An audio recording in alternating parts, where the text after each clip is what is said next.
Hey everyone, how's it going? Forrest here, again with another installment of my complete analysis of all of J.S. Bach's chorale harmonizations. Today we're looking at another setting of Das alte Jahr, vergangen ist, which translates to the old year now hath passed away. All in all, this chorale has a lot of similarities to the setting that we saw yesterday, but it is different in a lot of ways as well. The keys are different.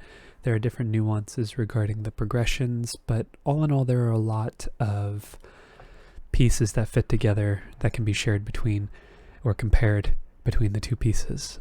So we're just going to hop right into the analysis. We have one sharp in the key signature. We start on B major and we end on F sharp major. So I think we start in the key of E minor, but I'm still kind of uncertain regarding what's happening in the middle of this phrase. We turn back around by the end of the phrase to the key of E minor if there is a modulation, but I do think there is an argument to be made that we stay in the key of E minor the whole time. I really do think it's a toss-up, but there are arguments to be made for both sides of the picture. So I think we start in the key of E minor, and we start with this 5 chord here with the passing 7th in the bass, and then we get E minor in first inversion, G, E, G, and B. 1-6, and then that briefly turns into root position here as the bass skips down. However, I think the more that I hear this, we have a shift to D major. It's just the way that I hear it. The melody is very clearly in the key of G major, and there's an argument to be made that we move to G major as well, but D really feels like the tonic here to me. So I do think this E minor triad is just shifting us right to the key of D major. Just analytically speaking and harmonically speaking, it just feels like it's too fitting of an analysis to describe what's going on here. So brief modulation to D major.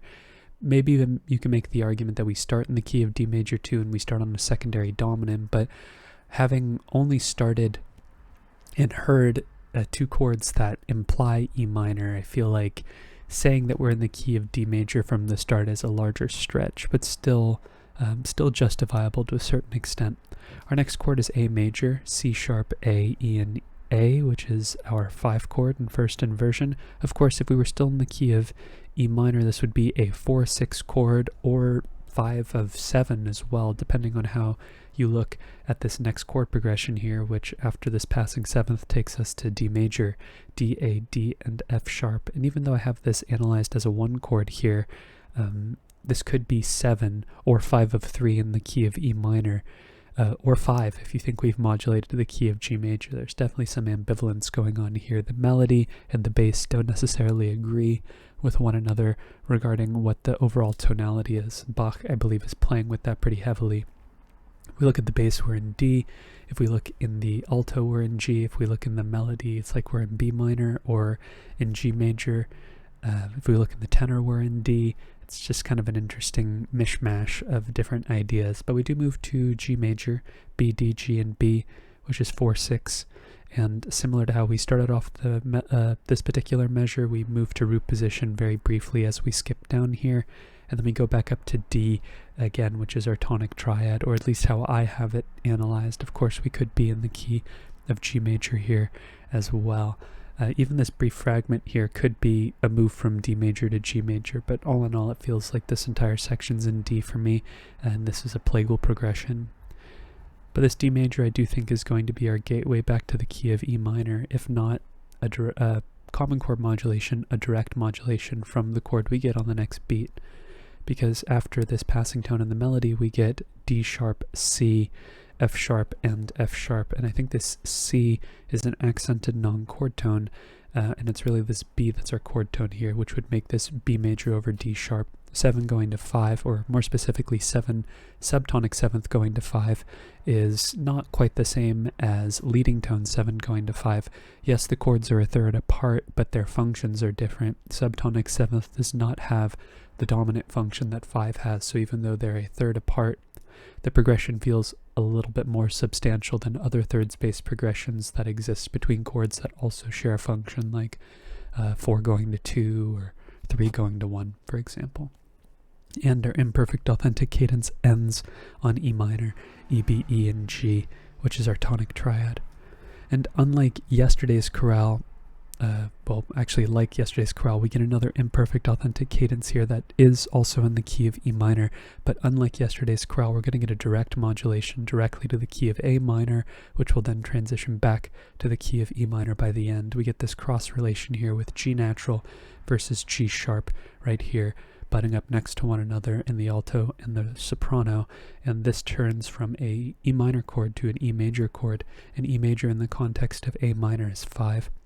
We also have a passing seventh in the bass before we get A minor in first inversion, C, E, E, and B. What's going on here, right? We would expect an A here.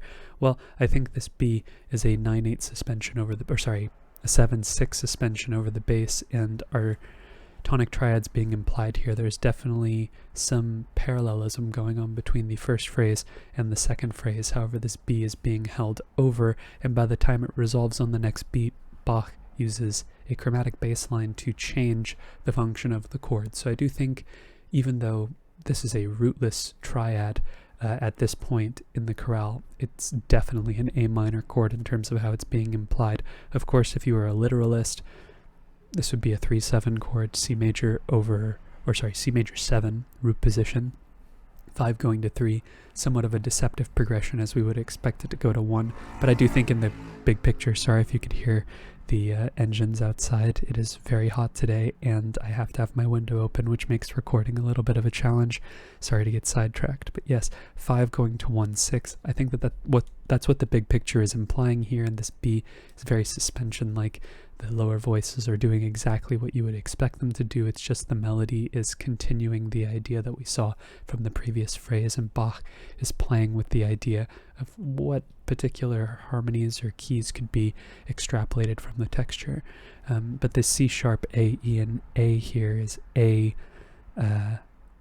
major again, just like we saw here. And if we're seeing A major, why are we in the key of A minor? Well, A major in first inversion more specifically happens to be the dominant of D minor, which is a chord in the key of A minor. So we'll turn around and eventually get a resolution in A minor. It's just going to take a second.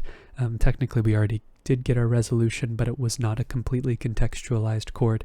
It would take an extra beat for the A to resolve and sort of deny the resolution because we get the A's here, but the quality of the chord changes.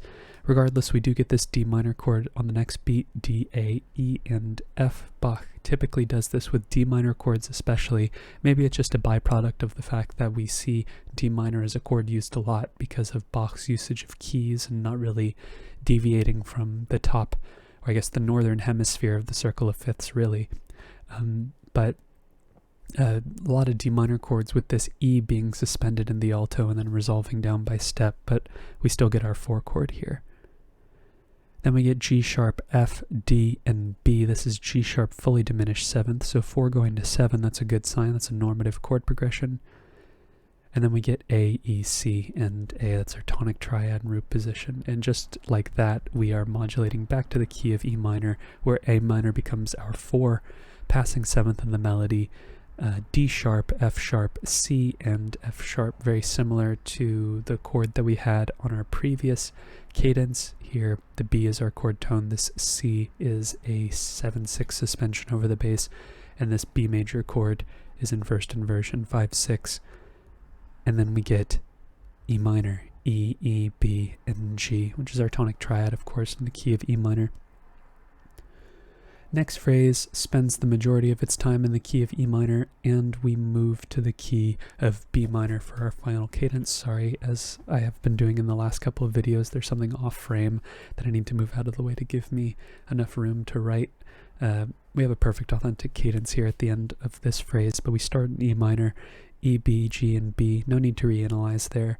A, G, and C sharp. That's A7 over...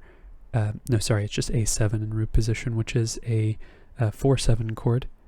In this case, the A7 is not functioning like a dominant, or the A major chord is not functioning like a dominant like we've seen here. This is a byproduct of the melodic minor scale, as you can see, B, C sharp, D sharp, E. This is why I was wary of analyzing this as a 4 chord, because we saw it resolve to D, which made it feel like this C sharp was functioning like a leading tone, not as a passing tone in this melodic minor context. So it's very possible that it's not functioning that way and we stay in E minor the whole time for the first phrase, but to me, I feel like we just see 4 used so much more frequently in this context of melodic minor that in order for it to be a 4 chord, it's got to be in that context. But this could be a situation where that isn't the case and we're deviating from the norm. But after 4/7, we get A, B, F sharp, and D sharp. That's B7 over A, 5/4/2, and we would expect that to resolve to a triad, a fifth below, with the root or the bass moving down by step, and that's what we get. And just like yesterday's chorale, we get a tonic triad that is in major, G sharp, B, E, and E, so 1/6 like so. But unlike yesterday's chorale, I would argue we get an even more interesting progression here. We have G, B, E, and B, which is E minor in first inversion. So we have this juxtaposition of major and minor chords here that is literally a byproduct of just taking the bass and moving it down a chromatic half step. So that's pretty cool. I'm pretty sure there's also figured bass to differentiate between major and minor triads. I'm going to use the Roman numeral to make it a little easier to visualize on the page, because this is kind of an important moment. Seeing major and minor chords of the based on the same root next to one another is very uncommon. I think I've only seen it like once or twice before in the chorales, and something that I want to be more visually apparent on the page. I was just glancing at my notes. This, of course, also could be C major 7 over G, which would be 6/4/3, which was a chord that we saw with some frequency, I believe, in yesterday's chorale or the chorale from the day before. Lots of 4/3 chords in passing, but I don't think that that's what's happening here. I think this is a juxtaposition of 2 like triads, just different thirds in the triads. So after our tonic triad in root position, I do believe, I'm gonna actually erase this now because I realize that I'm not going to commit to that analysis later. This also happens to be the point in which we move to the key of B minor, I believe, over a 4 chord E minor over G. Here we have F sharp, B, F sharp, and D natural. So B minor in second inversion, neighbor tone in the bass. We'd expect a 5 chord after this, which is what we get. F sharp, A sharp, F sharp, and C sharp. 1/6/4 going to 5. Very common cadential configuration or formula going on here in the just in a perfect authentic cadential situation. This E is a chordal 7th, but a non-chord tone because it's not part of the initial chord. At least that's how I analyze it. If you view it as a chord tone, you don't have to mark it. It's not a huge deal. We eventually cadence on B minor, B, D, F sharp, and B, which is our tonic triad in this context. Okay, moving ahead, we have a phrase that finishes with a perfect authentic cadence in the key of G major.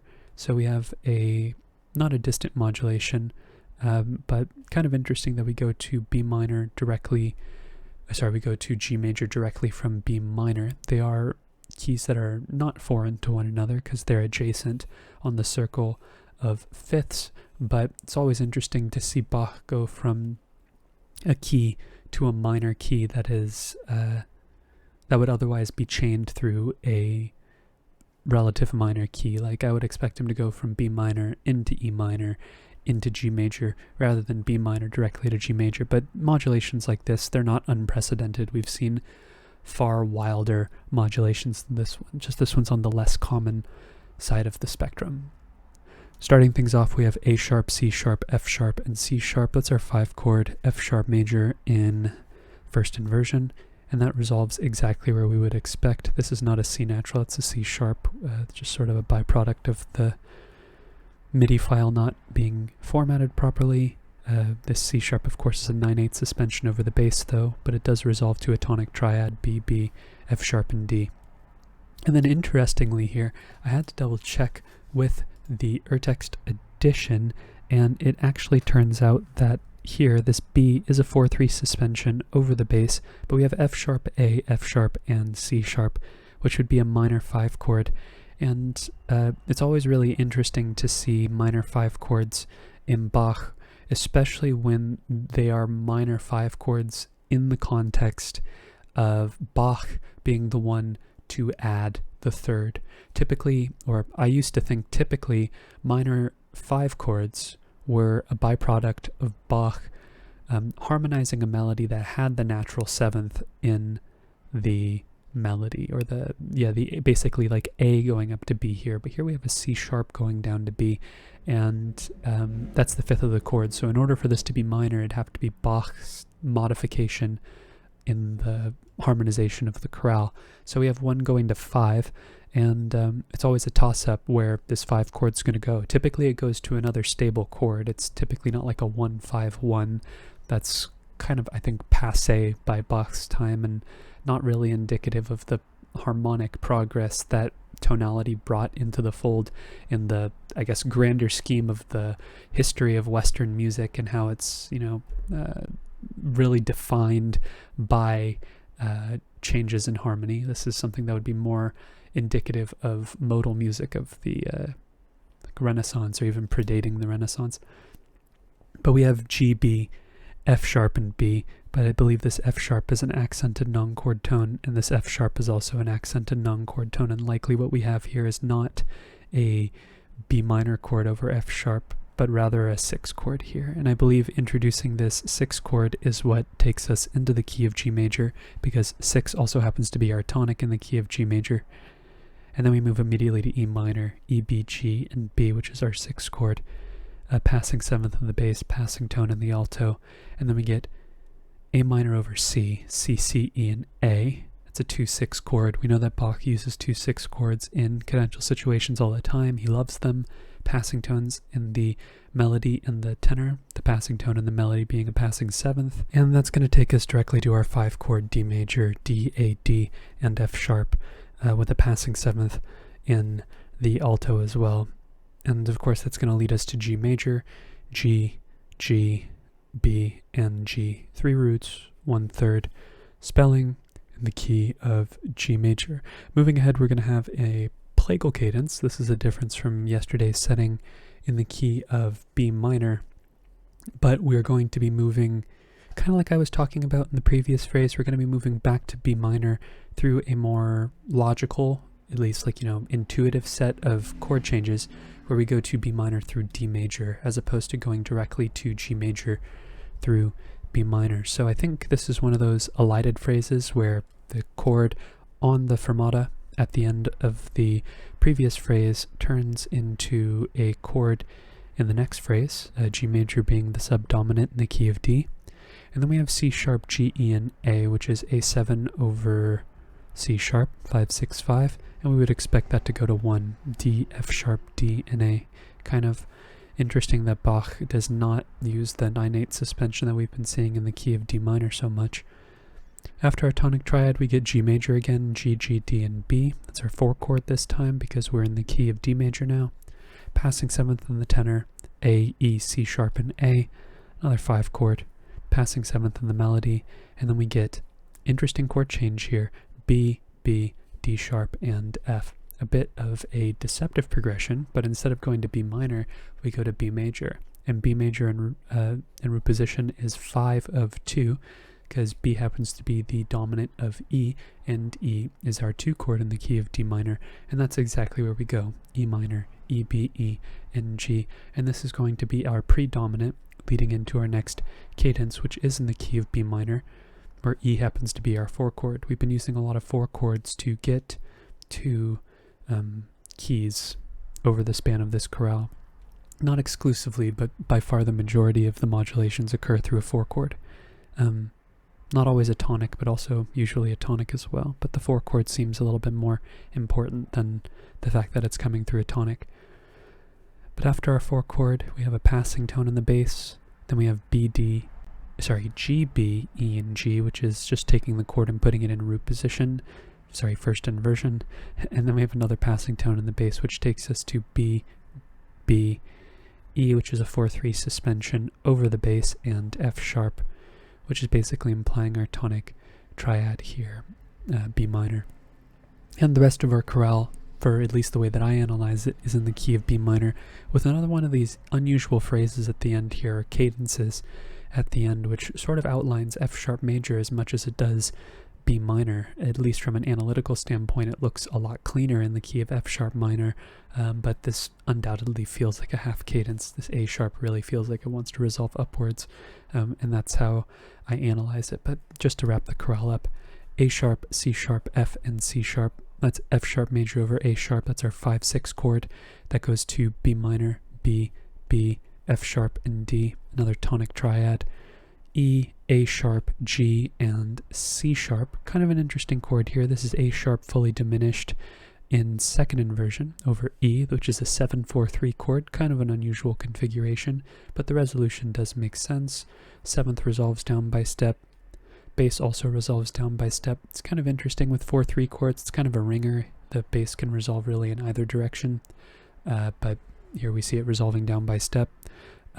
D, B, F sharp, and B, which is our tonic triad in first inversion. We have a couple of passing tones in the lower voices before we go to B minor in root position, B, D, F sharp, and F sharp. So we don't need to reiterate the Roman numeral. We just need to articulate the fact that the configuration of the chord has changed.